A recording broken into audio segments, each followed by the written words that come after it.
നല്ല ഒരു മാങ്ങയുടെ റൈസാണ് ഇന്നിവിടെ ഉണ്ടാക്കുന്നത്. പാത്രം വെച്ചു, ചട്ടി ചൂടാകുമ്പോൾ അതിലേക്ക് 2 സ്പൂൺ നെയ്യ് ഒഴിക്കുക, കടുകിടുക.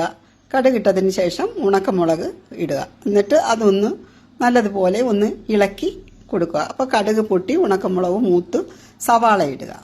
സവാള ഇട്ടതിന് ശേഷം ബീൻസ് ഇടുക, ക്യാരറ്റ്, കരിവേപ്പില, പച്ചമുളക് ഒക്കെ ഇട്ടു. അതിനുശേഷം മാങ്ങ അരിഞ്ഞത്, പിന്നെ ഇഞ്ചി, വെളുത്തുള്ളി, കായപ്പൊടി ഇതെല്ലാം കൂടെ ഇട്ട് മഞ്ഞപ്പൊടി, ഉപ്പ്, കുറച്ച് ഗരം മസാല, കുറച്ച് പെരിഞ്ജീരകം ഇത്രയും ഇട്ടതിന് ശേഷം വേവിച്ച് വെച്ചിരിക്കുന്ന റൈസാണിത്. അപ്പം വേവിച്ച് തണുത്ത് വെച്ചിരിക്കുന്ന റൈസ് അത് അതിനകത്തേക്ക് ഇടുക. ഇത്രയേ ഉള്ളൂ, എളുപ്പമായിട്ട് ഇത് ഉണ്ടാക്കാവുന്നതുമാണ്.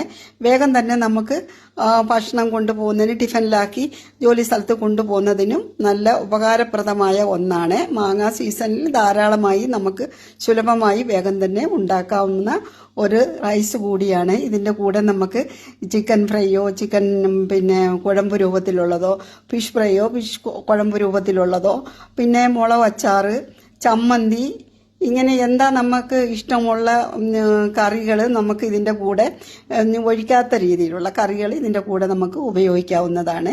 കുട്ടികൾക്കും ഇത് ഇഷ്ടപ്പെടും. എല്ലാവർക്കും ഇഷ്ടപ്പെടുന്ന നല്ല ഒരു റൈസാണ്. ഇതിന് നമുക്ക് പുളിപ്പ് കുറവാണെങ്കിൽ കുറച്ച് നാരങ്ങ നീരും ഇതിൻ്റെ കൂടെ നമുക്ക് ചേർത്ത് ഉപയോഗിക്കാവുന്നതേ ഉള്ളൂ.